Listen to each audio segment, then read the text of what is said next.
ভারতবর্ষ, বাংলাদেশ এবং দক্ষিণ পূর্ব এশিয়ার জলবায়ুকে নিয়ন্ত্রণ করে কোন জলবায়ু অঞ্চল? কেন গ্রীষ্মকালে প্রচুর পরিমাণে বৃষ্টিপাত এবং শীতকালে শুষ্ক আবহাওয়া বিরাজ করে? আজকের ভিডিওতে আমরা এই সব বিষয় সম্পর্কেই জানব। নমস্কার প্রিয় ছাত্রছাত্রীরা, তোমাদের সবাইকে স্বাগত। আজকের ভিডিওতে আমরা আলোচনা করব ক্রান্তীয় মৌসুমী জলবায়ু সম্পর্কে। ভিডিওটি শেষ পর্যন্ত দেখো, তাহলে এই গুরুত্বপূর্ণ প্রশ্নটি খুব সহজেই আয়ত্ত করতে পারবে। তাহলে দেরি না করে শুরু করা যাক আজকের টপিক, ক্রান্তীয় মৌসুমী জলবায়ু অঞ্চল কাকে বলে এবং তার বৈশিষ্ট্য। দেখো, পৃথিবীর উভয় গোলার্ধে 10 ডিগ্রি থেকে 30 ডিগ্রি অক্ষাংশের মধ্যে ক্রান্তীয় অঞ্চলে সাধারণত মহাদেশের পূর্ব প্রান্তে যে উষ্ণ আর্দ্র জলবায়ু লক্ষ্য করা যায় তাকে ক্রান্তীয় মৌসুমী জলবায়ু বলে। দেখো, পৃথিবীকে দুটি ভাগে বিভক্ত করেছে কে? নিরক্ষরেখা। নিরক্ষরেখার মান কত? 0 ডিগ্রি। এই নিরক্ষরেখার উভয় পাশে, অর্থাৎ নিরক্ষরেখার উত্তর দিকের যে অংশটা রয়েছে তাকে বলা হয় উত্তর গোলার্ধ, দক্ষিণ দিকের অংশটাকে বলা হয় দক্ষিণ গোলার্ধ। অর্থাৎ এই উভয় গোলার্ধে 10 থেকে 30 ডিগ্রি পর্যন্ত অক্ষাংশে যে অঞ্চল অবস্থান করছে সেই অঞ্চলে আমরা মূলত এই মৌসুমী জলবায়ু দেখতে পারি। দেখো, এর অবস্থান যদি বলি, 10 থেকে 30 ডিগ্রি অক্ষাংশের মধ্যে অবস্থান করছে।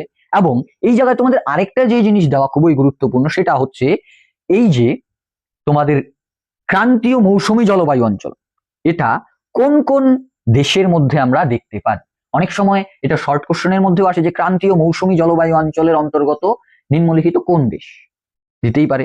দেখো, সেই আঞ্চলিক অবস্থান আমি এখানে সুন্দর করে পয়েন্ট করে দিয়েছি। দেখো, পৃথিবীর মধ্যে যেই সমস্ত দেশে কি হয় এই জলবায়ুর প্রভাব আমরা দেখতে পারি, তার মধ্যে এশিয়া মহাদেশের দক্ষিণে ভারত, বাংলাদেশ, মায়ানমার, শ্রীলঙ্কা, ফিলিপাইন দ্বীপপুঞ্জ এবং আফ্রিকা মহাদেশের মাদাগাস্কার, ইথিওপিয়া, দক্ষিণ আমেরিকার ব্রাজিলের পূর্ব উপকূল, উত্তর আমেরিকার মেক্সিকো ও ফ্লোরিডা উপকূলে এই মৌসুমী জলবায়ু দেখা যায়।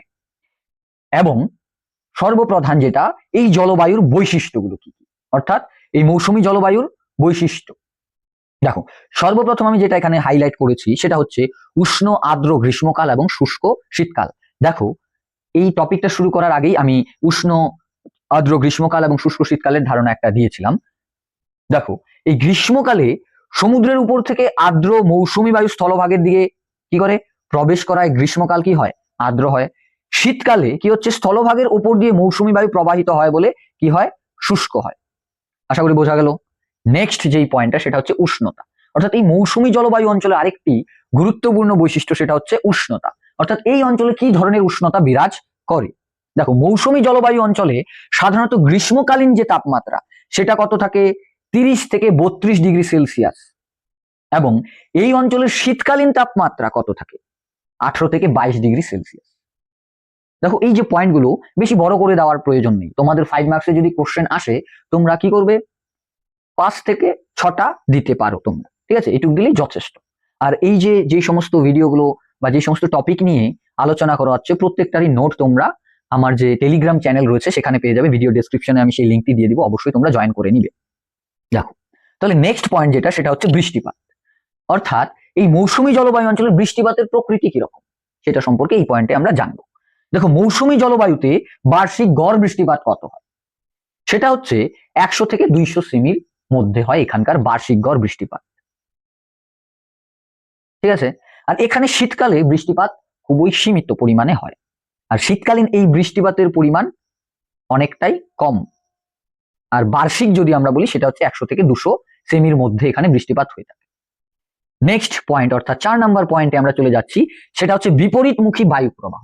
দেখো, এই মৌসুমী জলবায়ু অঞ্চলে আরেকটি গুরুত্বপূর্ণ বৈশিষ্ট্যের মধ্যে পড়ে এই বিপরীতমুখী বায়ু প্রবাহ।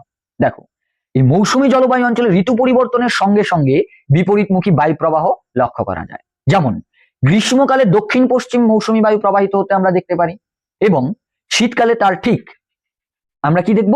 উত্তর পূর্ব মৌসুমী বায়ুর প্রবাহ। নেক্সট 5 নাম্বার পয়েন্ট হচ্ছে পর্ণমোচী বৃক্ষের উপস্থিতি, অর্থাৎ আমরা যেটাকে পাতা ঝরা বৃক্ষও বলে থাকি।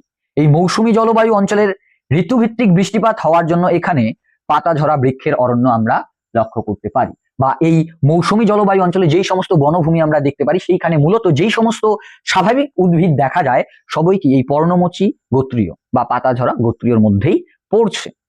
নেক্সট যেটা সেটা হচ্ছে বায়ুর চাপ। দেখো, মৌসুমী জলবায়ু অঞ্চলে সূর্যের উত্তরায়ণ ও দক্ষিণায়নের সঙ্গে সঙ্গে গ্রীষ্মকালে কি দেখা যায়? নিম্নচাপ এবং শীতকালে উচ্চচাপ আমরা লক্ষ্য করতে পারি এই জলবায়ু অঞ্চলের মধ্যে।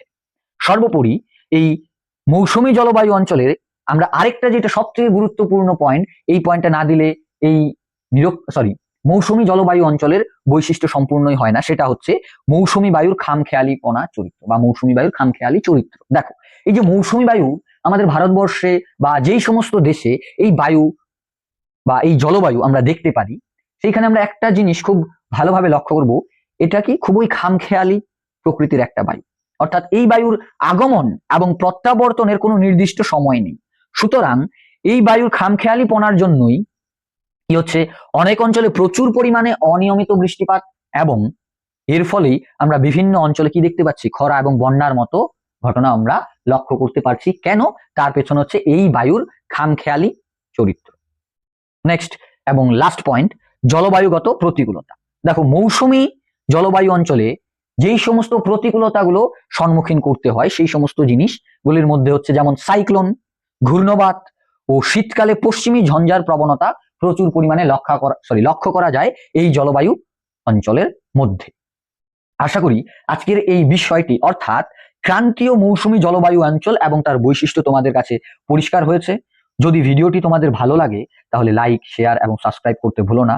আর কোনো প্রশ্ন থাকলে বা কোনো টপিক নিয়ে যদি ভিডিও তোমাদের প্রয়োজন হয় তাহলে অবশ্যই কমেন্টে জানাবে।